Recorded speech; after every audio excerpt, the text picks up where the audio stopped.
जय श्री कृष्णा, जय श्री राधे। मैं आपको अनेक अनेक समय पर बहुत सी विधाओं के बारे में बताता रहा हूँ और जब तक हमारे गुरु प्रेरणाएं बताते रहेंगे। आज मैं एक विशेष प्रकृति के बारे में पुनः परिचय करा रहा हूँ। पुनः परिचय का अर्थ होता है कि काला धतूरा एक प्रकृति की वो देन, प्रकृति का वो वरदान हमारे बीच में मौजूद है, जिसके माध्यम से हम पा सकते हैं बहुत सी चीज़ों पर सफलता। बहुत सी चीज़ों का अर्थ होता है कि जिनकी हम अनगणित जिनका उपयोग है, वैसी हमारी उपयोगिता काले धतूरे के बारे में हमारे शास्त्रों में बहुत सी ग्रंथों में कहा है। जो हमने गुरुमुख से सुना और साथ ही साथ उसका हमने अनुसरण किया एवं अपने प्रिय निजी भक्तों के साथ जो हमारे फॉलोवर्स हैं उनके द्वारा कराया, तो पाया हमने एकदम बहुत ही सकारात्मक परिणाम। क्योंकि मैं प्रकृति का प्रेमी हूँ, प्रकृति का संरक्षक हूँ, प्रकृति का पुजारी हूँ और प्रकृति के अनेक छुपे हुए रहस्यों को, जिसे हम नेचर कहते हैं, नेचर के छुपे हुए रहस्यों को आपके सामने उजागर करना चाहते हैं। काला धतूरे के बारे में पहले भी मैं आपको थोड़ा सा बता चुका हूँ। उसके विशेष ज्ञान की प्रेरणा मेरे गुरुदेव ने दी है, तो आगे आपको बता रहे हैं। नंबर 1 कि गुरु जो हमारे काला धतूरा होता है, इसमें पंचदेवों का वास बताया गया है। मूले ब्रह्मा स्थितो, जो जड़ है उसमें ब्रह्मा जी स्थापित रहते हैं, और तना है उसमें हमारे रहते हैं श्री हरि विष्णु जी, और जो हमारे इसके फूल है उसमें रहती है माता सरस्वती, पत्रों में रहती हैं माता लक्ष्मी, और जो इसका फल होता है उस फल में रहते हैं हमारे भोलेनाथ का निवास, और फल के अंदर जो इसका सीड, जो बीज होते हैं, उनमें निवास करती है अनेक रिद्धि सिद्धि, समृद्धि, सफलता, और महाकाली, महासरस्वती एवं हमारी महादेवियों के रूप में उस बीज के प्रयोग है अनेकों अनेक। मैं समझा रहा हूँ उन प्रयोगों को हम कैसे करें और क्या करें और क्या करने का इसका प्रभाव होता है, और पाएंगे, देखेंगे एक अद्भुत चमत्कार, अद्भुत अपने जीवन में एक सकारात्मक परिणाम। उससे पहले मैं चाहता हूँ यदि आप हमारे चैनल पर नए हैं तो ज़रूर से ज़रूर सब्सक्राइब करें, और यदि आप हमारे पहले से ही हैं तो ज़रूर बेल आइकन तो दबाई दें, एवं ज़रूर इसमें लाइक्स भी लिखें, कमेंट्स भी करें, तो हमें बहुत खुशी होगी। तीसरी चीज़, ज्ञान बांटने से बढ़ा है और आगे भी बढ़ा रहेगा। हमारी भारत में प्राचीन ऋषियों के पास एक इतनी दुर्लभ विद्याएं थी, सर्वविदित है, लेकिन उन विद्याओं का प्रचार नहीं हो पाया। वो विद्याएं कई लुप्त प्राय होती जा रही हैं। उन्हीं में से एक विद्या मैं आपको आज प्रदान कर रहा हूँ। शुक्ल पक्ष में जब कभी हस्त नक्षत्र या पुष्प नक्षत्र का प्रवेश हो, बार भले कोई भी हो, यदि उसमें कदाचित पुष्प नक्षत्र में रविवार, गुरुवार पड़ जाए तो अत्युत्तम है। हस्त नक्षत्र हो, कोई भी बार हो, तो उस दिन हमारे इन धतूरे के बीजों को आप बो सकते हैं। मैं आपके ज्ञानार्थ बता देता हूँ। ये बड़ा दुर्लभ प्रजाति का पेड़ है, किंतु नर्सरियों पे आसानी से मिलता है। कुछ सीमित मात्रा में बीज हमारे पास उपलब्ध हैं। हमने हमारे निजी बगीचे में इनको लगाया और मुहूर्त से तोड़ के रखे हैं।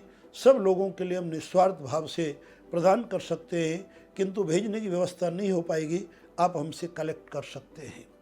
पहला प्रयोग बताया कि जब आप इसमें पुष्प नक्षत्र या हस्त नक्षत्र में शुक्ल पक्ष में इस पेड़ को रोपित कर देंगे, समझ लीजिए आपके घर में रिद्धि सिद्धियों का वास आरंभ हो गया।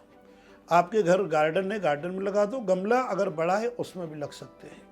अब मैं आगे जिक्र करता हूँ। इसमें जड़ में भगवान श्री हरि ब्रह्मा जी का निवास है, तो ब्रह्मा जी के लिए कभी कभी इस वृक्ष की रक्षार्थ उचित पानी, खाद इत्यादि प्रदान करते रहे। उससे हमारी पूरी सृष्टि की जो वृद्धि होती है उस जड़ के अंदर है।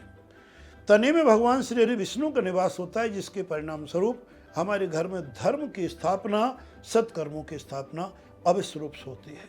अब हम बताते हैं कि पत्तों का प्रयोग कैसे करें। पत्ते भगवान भोलेनाथ पर चढ़ाएं, और जब भोलेनाथ पर चढ़ा के अपनी पूजा संपूर्ण हो जाए तो पत्तों को ले आएँ, और पत्तों को ला कर के किताब में रख कर के इनको सीधा सीधा रहने दें। कुछ तस्वीर में मढ़वा लें और रोले चंदन से पूजा करते रहें। आपके घर में लक्ष्मी की वृद्धि रहेगी। तीसरा प्रयोग मैं बता रहा हूँ पुष्प का। पुष्प माँ सरस्वती का साक्षात निवास है। ऐसे पुष्प पहले भोलेनाथ का अधिकार है, उनको अर्पण करें और भोलेनाथ को अर्पण करने के बाद उस पुष्प को ले आएँ, बड़ी सभी मतलब एक सुव्यवस्था पूर्वक उनको सुखा लें। सुखाने के बाद लाल कपड़े में संभाल के रखें और इसमें कपूर काली मिर्च अवश्य डाल दें ताकि इसमें किसी प्रकार का इंसेक्ट ना हो और पावरफुल बने रहे। अब मैं आगे जिक्र करता हूँ सबसे ज़्यादा जिस पर हमारी टिकी हुई है पूरी निगाहें। बने रहिए वीडियो पर, देखेंगे कितना चमत्कार है। जब इसमें फल आने लगें उस फल की निगरानी करना शुरू कर दो और जब वो फल पीला पड़ेगा, पीला पड़ने के बाद अपने आप चटक जाता है। जब चटक जाए तो पुष्प नक्षत्र का इंतजार करें। कदाचित आपके भाग्य से शुक्ल पक्ष हो, रविवार गुरुवार में पुष्प नक्षत्र हो तो कहना ही क्या है। अथवा ऐसा ना हो तो कोई भी पुष्प नक्षत्र में किसी भी वार को दिन के 12 बजे, बुधवार के अलावा दिन के 12 बजे इसको प्राप्त कर ले, यानी फल को तोड़ ले। फल को तोड़ के पहले भोलेनाथ के अर्पण कर दें, क्योंकि भोलेनाथ की धरोहर है, उन्हीं की दिव्य औषधियों का एक स्वरूप है। फिर उस फल को भगवान पे अर्पण करके अपने घर ले आए, छाया में इनको सुखाते रहें।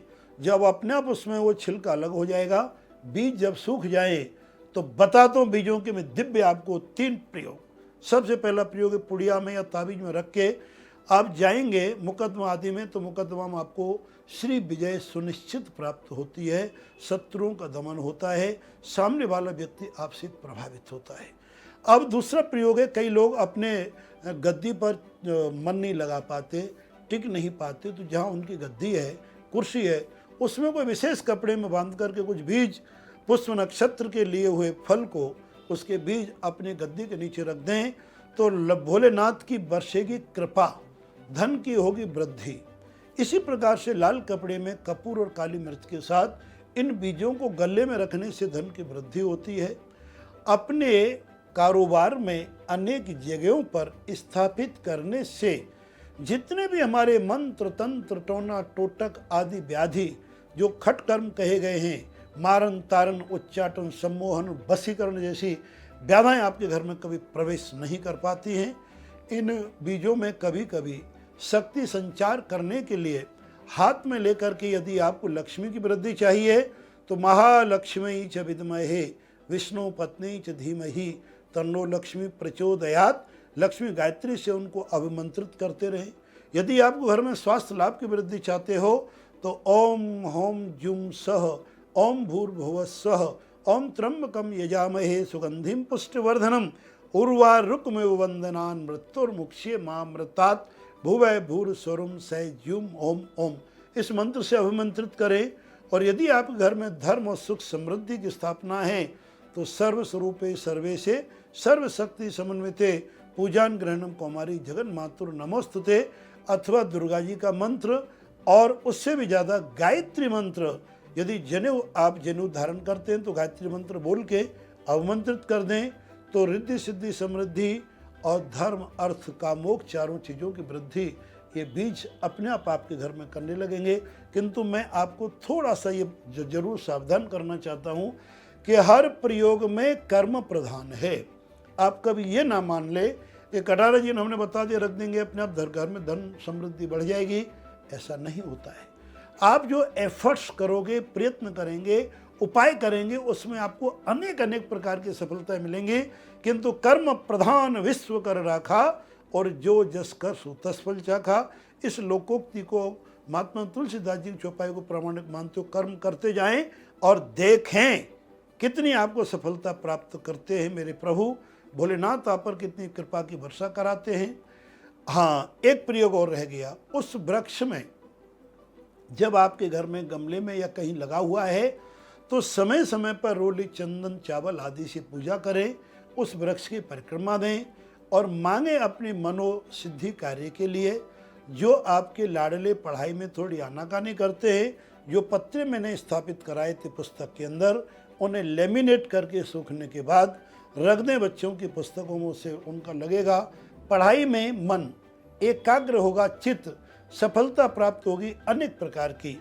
इस प्रकार की दुर्लभ जानकारी मैंने आपको आज काले धतूरे के बारे में पुनः प्रदान की है। समय समय पर और बहुत सी प्रकृति के बारे में मैं आपको बताता रहूँगा। तब तक के लिए जय श्री कृष्णा, जय श्री राधे।